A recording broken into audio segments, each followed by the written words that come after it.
Today Israel-Gaza latest, news briefing. Very difficult period ahead for IDF in Gaza, as Hamas claims civilians exempt from October 7 attacks. The Israeli PM has given the most direct indication yet that his country plans to maintain control over Gaza after its war with Hamas. Meanwhile, a mother who evaded being taken hostage has given an emotional interview with Sky News. Listen to a daily podcast special while you scroll. Very difficult period ahead for IDF as ground operations continue, military analyst says. We've been speaking to Major General Charlie Herbert, a military analyst and former NATO advisor. He says destroying Hamas represents a hugely ambitious military strategy or military objective. But to do that within what appears to be the political vacuum which we have at the moment, adds real complexity to this, he adds. Turning to the situation now, he says Israel has done well so far in getting into Gaza with relative ease, but has difficult operations ahead of it. The break-in battle is complete. It's been relatively straightforward for the Israelis.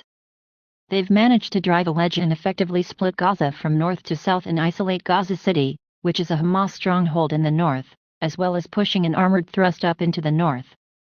As a result of those efforts, Hamas fighters in the north are now effectively isolated in Gaza City, he says.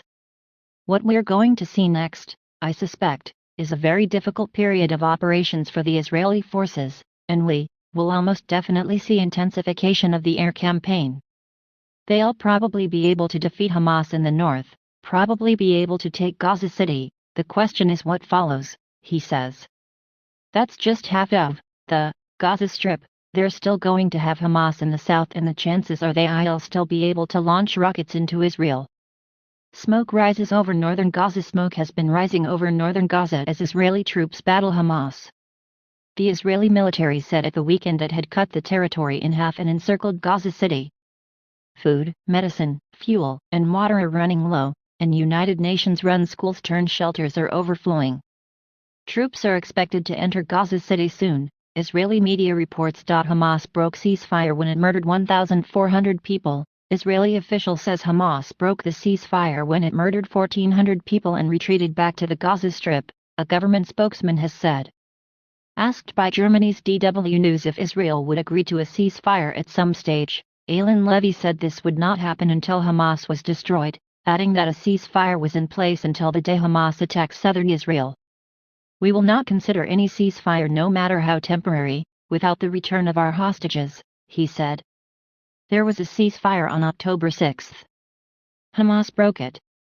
It brutally murdered 1,400 people and then retreated back to the Gaza Strip. A ceasefire would literally let Hamas get away with murder. It would leave it free to do it again.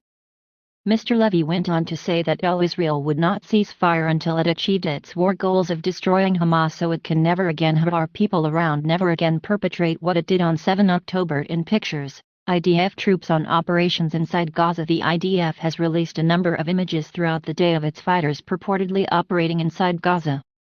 Earlier today, it said it captured a major Hamas military stronghold, where it found anti-tank missiles, launchers, weapons, and various intelligence materials were reportedly found inside.